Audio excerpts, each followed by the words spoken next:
ହିତୋପଦେଶ ଅଧ୍ୟାୟ 8। ଜ୍ଞାନ କ'ଣ ଡାକେ ନାହିଁ, ବୁଦ୍ଧି କ'ଣ ଉଚ୍ଚସ୍ୱର କରେ ନାହିଁ। ସେ ପଥ ପାର୍ଶ୍ୱସ୍ଥ ଉଚ୍ଚସ୍ଥାନ ମୁଣ୍ଡରେ, ବାଟ ସବୁର ସଂଯୋଗ ସ୍ଥାନରେ ଠିଆ ହୁଏ। ସେ ନଗର ଦ୍ୱାର ନିକଟରେ, ନଗରର ପ୍ରବେଶ ଦ୍ୱାରରେ, ଦ୍ୱାରର ପ୍ରବେଶ ସ୍ଥାନରେ ଥାଇ ଉଚ୍ଚ ସ୍ତରରେ ଡାକି କହେ, ହେ ମନୁଷ୍ୟଗଣ, ମୁଁ ତୁମ୍ଭମାନଙ୍କୁ ଡାକୁଅଛି। ପୁଣି ମନୁଷ୍ୟ ସନ୍ତାନଗଣ ପ୍ରତି ମୋହର ରବ ଅଛି। ହେ ନିର୍ବୋଧ ଲୋକେ, ସତର୍କତାର କଥା ବୁଝ। ହେ ମୂର୍ଖ ଲୋକେ, ତୁମ୍ଭେମାନେ ସୁବିବେକୀ ମନା ହୁଅ। ଶୁଣ, ଯେହେତୁ ମୁଁ ଉତ୍କୃଷ୍ଟ ବିଷୟ କହିବି, ମୁଁ ଓଷ୍ଠାଧର ଫିଟାଇ ଯଥାର୍ଥ କଥା କହିବି। ଯେହେତୁ ମୋହର ମୁଖ ସତ୍ୟ କହିବ, ଦୁଷ୍ଟତା ମୋ ଓଷ୍ଠାଧରର ଘୃଣାର ବିଷୟ। ମୋ ମୁଖର ସମସ୍ତ କଥା ଧର୍ମମୟ, ତହିଁ ମଧ୍ୟରେ ବକ୍ର କି କୁଟିଳ କିଛି ନାହିଁ। ଯେ ତାହା ବୁଝେ, ତାହା ପ୍ରତି ସେ ସବୁ ସ୍ପଷ୍ଟ।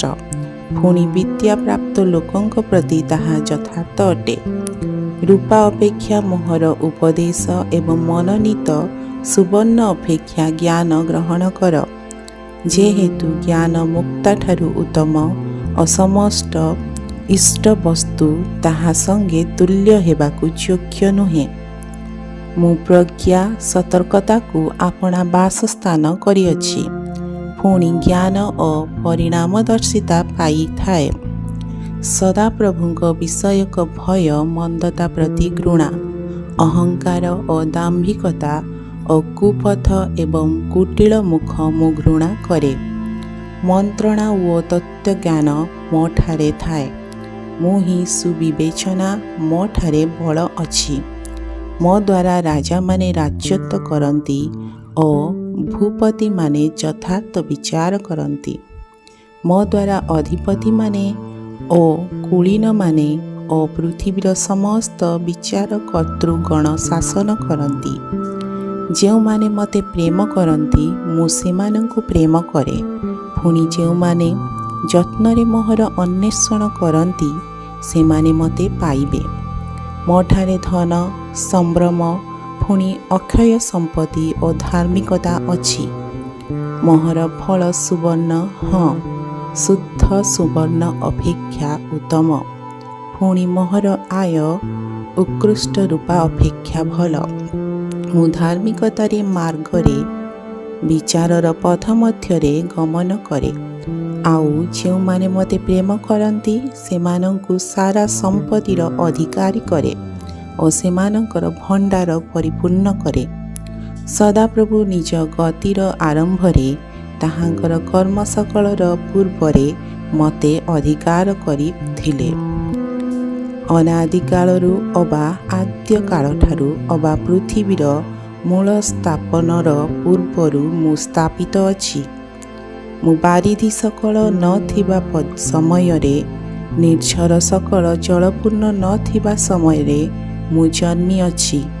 ପୁଣି ପର୍ବତଗଣ ଓ ଉପପର୍ବତଗଣ ସ୍ଥାପିତ ହେବା ପୂର୍ବରେ ମୁଁ ଜନ୍ମ ପାଇଅଛି।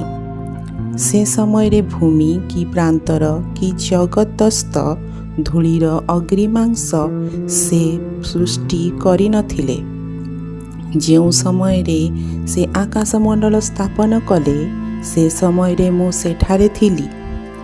ଯେଉଁ ସମୟରେ ସେ ବାରିଧି ଉପରେ ଚକ୍ରାକାର ସୀମା ନିରୂପଣ କଲେ, ପୁଣି ଉପରିସ୍ଥ ଆକାଶମଣ୍ଡଳକୁ ଦୃଢ଼ କଲେ ଓ ବାରିଧିର ପ୍ରବାହ ସକଳ ପ୍ରବଳ ହେଲା, ଜଳ ସମୂହ ଯେପରି ତାହାଙ୍କର ଆଜ୍ଞା ଲଙ୍ଘନ ନ କରିପାରେ, ଏଥିପାଇଁ ଯେଉଁ ସମୟରେ ସେ ସମୁଦ୍ରର ସୀମା ନିରୂପଣ କଲେ ଓ ଯେଉଁ ସମୟରେ ଜଗତର ମୂଳଦୁଆ ଚିହ୍ନିତ କଲେ, ସେହି ସମୟରେ ମୁଁ ତାହାଙ୍କ ନିକଟରେ କର୍ମକର୍ତ୍ତା ଥିଲି।